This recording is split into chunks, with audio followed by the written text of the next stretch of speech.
Coba kalian lihat di bawah meja kalian, apakah masih ada sampah? Tidak ada. Baik, kalau tidak ada, sekarang Ibu mau menanyakan ke kalian, untuk kemarin kita mempelajari tentang materi apa? Ada yang masih ingat di sini? Ada yang masih ingat?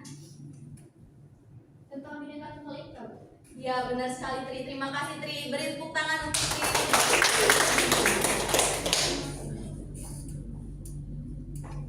Baiklah, sebelum kita memulai pelajaran, ada baiknya kita berdoa terlebih dahulu. Silakan untuk ketua kelas segera memimpin doa. Pada Ataullah Zaki, persilakan untuk memimpin doa.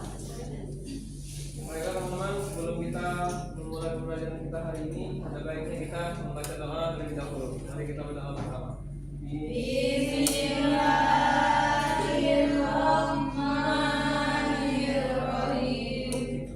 Rabbi sholli sadri wa yassirli amri wahlul 'uqdatam min lisani yafqahu qawli. Rabbi zidni ilman warzuqni fahman. Amin.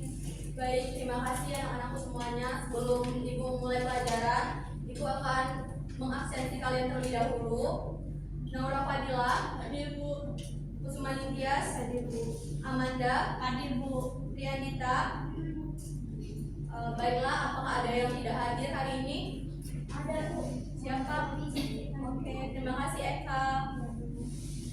Baik, pada kesempatan kali ini kita akan belajar tentang keberagaman dalam Bhinneka Tunggal Ika. Sebelum kita memulai pelajaran, ada yang tahu apa pengertian dari Bhinneka Tunggal Ika? Boleh tunjuk tangan? Boleh, ada silakan. Lengkap yang memiliki arti berbeda-beda tetapi tetap satu. Baik, terima kasih Ade. Boleh tepuk tangan semuanya.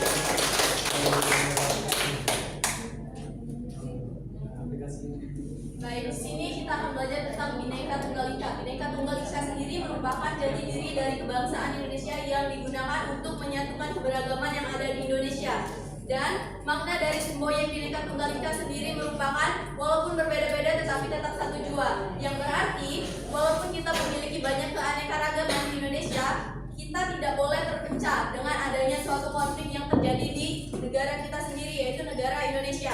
Adapun di dalam Bhinneka Tunggal Ika itu sendiri kita mendapatkan banyak ancaman-ancaman yang terjadi di bangsa Indonesia. Nah, maka dari itu keberagaman itu sendiri memiliki pengaruh, yaitu suatu dampak yang dihasilkan dari adanya keberagaman yang ada di dalam masyarakat ataupun lingkup negara Indonesia. Maka masyarakat Indonesia lebih dikenal dengan sebagai masyarakat multikultural. Kemudian bisa kalian lihat di sini, kita di negara Indonesia itu terdapat berbagai ancaman yang disebut dengan Ipolek Sosbud-Hankam, yang merupakan Ipolek itu ada ideologi, politik, sosial budaya, pertahanan keamanan, dan untuk ancaman di bidang ideologi merupakan ancaman yang ingin menggantikan Pancasila dengan ideologi lain. Dalam hal ini dikutip ideologi lain di sini dengan adanya seperti contohnya dengan adanya Partai Komunis Indonesia. Hal itu bersangkut pautan dengan ancaman di bidang ideologi Indonesia. Lalu hal tersebut akan berdampak dari era globalisasi. Era globalisasi ini sendiri merupakan hal yang sangat berdampak bagi kehidupan kita sekarang sebagai warga negara Indonesia. Memiliki akibat mampu meyakinkan masyarakat Indonesia bahwa liberalisme dapat membawa ke arah kemajuan serta kemakmuran. Hal tersebut mempengaruhi pikiran masyarakat Indonesia untuk tertarik pada ideologi lain. Maka kita sebagai warga negara Indonesia, kita harus meyakini ideologi kita sendiri. Kemudian terdapat lagi ancaman yang terjadi di bangsa Indonesia, yaitu ancaman di bidang politik.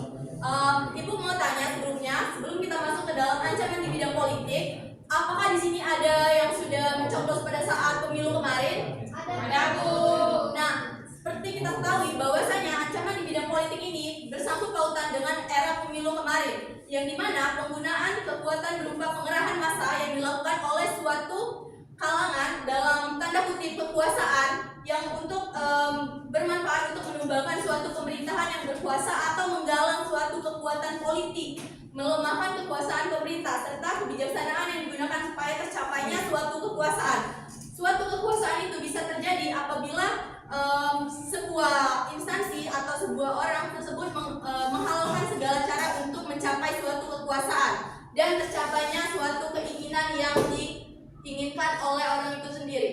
Kemudian ancaman di bidang ekonomi. Sebelum kita masuk ke bidang ekonomi ini sendiri, apakah kalian sadar bahwasanya dengan gaya hidup kalian yang konsumtif pada saat sekarang ini, dengan kalian menggunakan media sosial seperti TikTok, terus kalian menggunakan juga Shopee, dan kalian menggunakan banyak aplikasi-aplikasi lainnya yang sangat berhubungan dengan bidang ekonomi yang ada di negara kita, yaitu negara Indonesia. Nah, maka dari itu, globalisasi perekonomian di satu pihak akan membuka suatu peluang pasar produk dari dalam negeri ke pasar internasional secara kompetitif, sebaliknya juga membuka peluang masuknya produk-produk global ke dalam pasar domestik. Perekonomian Indonesia dikuasai oleh pihak luar negeri. Lalu terjadinya persaingan pasar bebas, kemudian munculnya pihak dari pelaku ekonomi yang menang, kemudian akan terjadinya persaingan bebas. Setelah itu terjadinya pengurangan subsidi pada sektor ekonomi masyarakat Indonesia, membuat perkembangan ekonomi Indonesia dalam waktu akan menjadi sangat mundur. Sebelumnya ibu mau tanya di sini, siapa yang suka check out di sini? Dan ibu mau tanya lagi, kenapa kalian lebih memilih untuk check out dari aplikasi dibandingkan kalian membeli produk dari dalam negeri itu sendiri? Boleh ada yang bisa bantu jawab di sini? Lebih mudah Bu, lebih efektif. Oke, lebih efektif. Ada lagi yang lain? Harganya lebih terjangkau. Ada lagi yang lain? Dapat diskon. Oke, kita sebagai warga negara Indonesia harusnya kita mencintai produk-produk lokal dibandingkan kita mencintai produk-produk yang branded dari impor dari luar negeri ke negeri kita sendiri, karena itu akan berpengaruh sangat penting di bidang sektor ekonomi bangsa Indonesia. Kita sebagai anak muda zaman sekarang ini, kita tentunya harus mengikuti zaman ya. Ibu mengerti tentang tren-tren pada saat zaman sekarang ini, tapi kita alangkah baiknya kita mencintai produk lokal yang ada di Indonesia. Baik, kita lanjut. Di sini ada ancaman di bidang sosial dan budaya. Nah, ancaman di bidang sosial budaya ini, ada yang tahu kalian tentang ancaman di bidang sosial budaya ini bersangkut pautan tentang apa? Boleh angkat tangan yang tahu? Ancaman di bidang sosial budaya. Ada yang tahu? Ada yang suka mendengarkan musik-musik dari luar negeri sini ataupun Oke, nah K-pop itu sendiri itu termasuk ancaman di bidang sosial dan budaya. Seperti kalian menyukai layaknya Blackpink, kalian menyukai aktor-aktor Korea yang lainnya, kalian menyukai drakor, itu termasuk di dalam ancaman di bidang sosial budaya. Dengan kalian suka mendengarkan suatu musik-musik, terus menyukai layaknya aktor-aktor Korea yang menjadi favorit kalian, menyukai film-film Korea dibandingkan kalian menyukai film-film yang terdiri dari negara kita sendiri, yaitu negara Indonesia, dan mencintai produk-produk yang dibuat oleh negara kita sendiri, yaitu negara Indonesia. Nah, dengan masuknya aliran-aliran dari luar negeri tersebut itu dapat mengancam di bidang sosial budaya, yaitu gaya hidup yang mengikuti budaya barat tanpa diseleksi terlebih dahulu atau difilterisasi terlebih dahulu, sehingga dapat merusak budaya-budaya yang ada di Indonesia, ataupun bisa juga merusak suatu moral-moral anak bangsa yang ada di Indonesia. Maka dari itu, untuk sekarang ibu minta untuk kalian mulai mengurangi yang namanya gaya hidup konsumtif, dan juga untuk mengurangi memfilterisasi masuknya aliran-aliran dari budaya barat. Kemudian itu ada lagi ancaman di bidang pertahanan dan keamanan. Ada yang tahu tentang kasus kapal yang ditenggelamkan? Oke, siapa yang bisa bantu menjelaskan di sini? Oke, atau lo silakan. Iya Bu, itu kapal ditenggelamkan karena dia masuk ke wilayah Indonesia Bu, tanpa izin. Ya, benar sekali Ataullah. Nah, kasus yang disebutkan oleh Ataullah tadi itu berhubungan dengan ancaman di bidang pertahanan dan keamanan. Pertahanan dan keamanan di negara Indonesia itu wajib dijaga, terlebih lagi di zona lautan Indonesia. Kita di zona lautan itu sendiri terdapat banyak kekayaan alam yang ada di Indonesia, seperti contohnya banyaknya ikan-ikan dari Indonesia yang yang diincar oleh negara-negara lain untuk pemasukan negara lain itu sendiri. Pertahanan dan keamanan negara merupakan upaya terpadu yang melibatkan segenap potensi kekuatan nasional. Lalu dengan adanya ancaman di bidang pertahanan dan keamanan ini diselenggarakan adalah dengan yang namanya Sishan Kamrata. Ada yang tahu di sini maksud dari Sishan Kamrata? Ada yang tahu? Oke, Sishan Kamrata ini merupakan sistem ketahanan dan pertahanan negara. Kemudian lanjut kita di sini sudah dijelaskan tadi bahwasanya terdiri dari beberapa ancaman-ancaman yang muncul, mulai dari ancaman di bidang ideologi, ancaman di bidang pertahanan dan keamanan, ancaman sosial budaya, kemudian ada ancaman di bidang sosial budaya. Nah, maka dari ancaman-ancaman tersebut itu satu kesatuan dari Bhinneka Tunggal Ika yang merupakan jati diri dari kebangsaan Indonesia yang tepat untuk menyatukan perbedaan. Adapun makna, kita kembali lagi dari makna Bhinneka Tunggal Ika itu sendiri, walaupun berbeda-beda tetapi tetap satu jua. Berarti segala perbedaan mulai dari segi etnis, religi, status ekonomi dan sosial budaya itu akan dipersatukan dalam satu kesatuan yang utuh di dalam Bhinneka Tunggal Ika sendiri.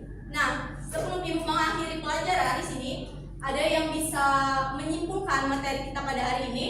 Boleh? Oke, silakan Kusuma. Baik, materi kita hari ini mengenai keberagaman dalam Bhinneka Tunggal Ika yang dapat saya simpulkan bahwa masyarakat ini keseluruhan tentunya memiliki berbagai perbedaan. Lalu perbedaan itu ada berupa seperti sosial budaya, ekonomi, politik, dan dalam era global. Baik, terima kasih. Beri tepuk tangan untuk Kusuma Nitya. Baiklah, sebelum kita mengakhiri pelajaran, Ibu akan mengirimkan suatu LKPD yang akan dikerjakan secara berkelompok, yang dimana LKPD ini sendiri akan menjadi pembahasan pada saat kita materi selanjutnya. Jadi silakan dikerjakan LKPD ini tersebut. Kalian Ibu minta untuk menganalisis dari kasus-kasus tentang ancaman-ancaman ini sendiri. Boleh sekarang dilihat handphonenya.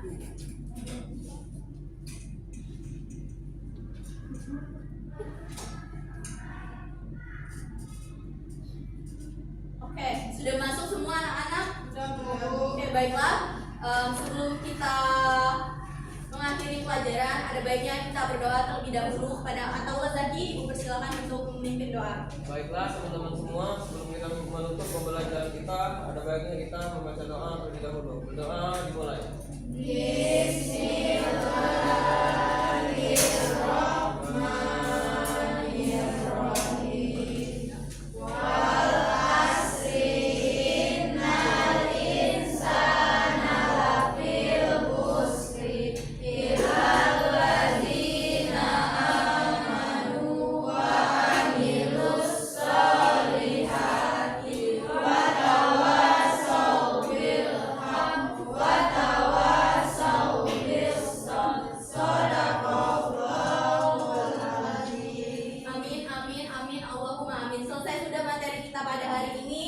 Semoga apa yang Ibu ajarkan tadi dapat bermanfaat bagi kalian. Amin. Baiklah, terima kasih. Wassalamualaikum